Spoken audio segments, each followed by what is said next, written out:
বহু দিনৰ পাছত লগ হৈ দুইজনী আজি এয়াৰ শ্ব' চাম বুলি আহিলোঁ। আগৰতলা যোৱাৰ পৰা বাইদেউক লগ নোপোৱা হ'লোঁ। চ' সেইকাৰণে দুইজনী ভাবিলোঁ আজি এয়াৰ শ্ব'কে চাবলৈ যাওঁ। এয়া দেখিছেই নহয়, এয়াৰ শ্ব' চোৱা মানুহ বহুত। তো সেইকাৰণে আমি গোটেইখিনি ৰৈ চাই আছোঁ।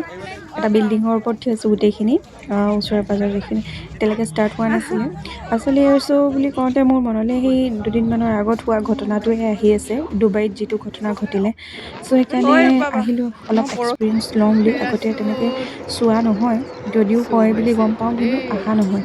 আজি এয়া দেখিছেনে কিমান ধুনীয়াকৈ পেৰাচুটবোৰ খুলিছে, আৰু ইমান সহজো নহয়। যি ধৰণে মানুহ ফেচবুকত আচলতে ট্ৰল কৰিবলৈ কাৰণে খুব সহজ, যেতিয়া আমি দেখোঁ একদম চকুৰে আজি দেখি পিনি মই সেইটো অনুভৱ কৰিছোঁ।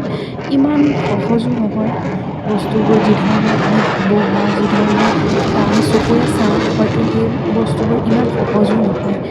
কাৰণ আমি যেতিয়া চাই আছিলোঁ তেতিয়া আমি দেখিছোঁ যে প্লেনবোৰ ইমানেই গতিৰ বাগৰ খাইছে নহয়, সেইটো কৰিবলৈ কাৰণেও চাগে কিমান মেণ্টেলি ষ্ট্ৰং হ'ব লাগিব, কিমান সাহস হ'ব লাগিব বুকুত, যাৰ কাৰণে এই ধৰণে ওলট পালট কৰিব পাৰি।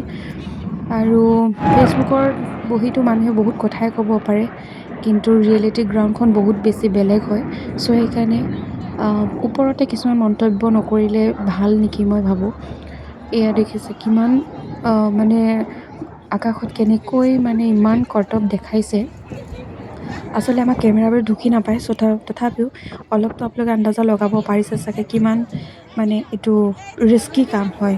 অলপমান এক ছেকেণ্ডৰ কাৰণে যদি আমাৰ মাইণ্ডটো কণ্ট্ৰলৰ পৰা আঁতৰি যায়, তেতিয়া কিমান কি যে ঘটনা হ'ব পাৰে, মানে ভাবিলে ভয় লগা। আচলতে যেতিয়া আমি চকুৰে চাই আছিলোঁ তেতিয়া কিন্তু বহুতখিনিয়ে আমি এক্সপিৰিয়েঞ্চ আচলতে বুজি পাইছোঁ যে কেনেকুৱা ধৰণে বিমানখন সেইখিনি মুহূৰ্তত চলি থাকিব পাৰে। এয়া বিধৰ মানে কৰ্তব্য দেখাইছে। তাৰ ভিতৰতে কেইটামান যিমানখিনি পাৰোঁ ৰেকৰ্ড কৰিলোঁ আৰু আপোনালোকলৈ ভিডিঅ' আকাৰে এৰিলোঁ। আৰু যদি মোৰ কামখিনি ভাল লাগে, মোৰ ভিডিঅ'বোৰ চাই আপোনালোকৰ ভাল লাগে, তেতিয়াহ'লে মোৰ চেনেলটো লাইক আৰু ছাবস্ক্ৰাইব কৰি দিব। আজিলৈ বাই।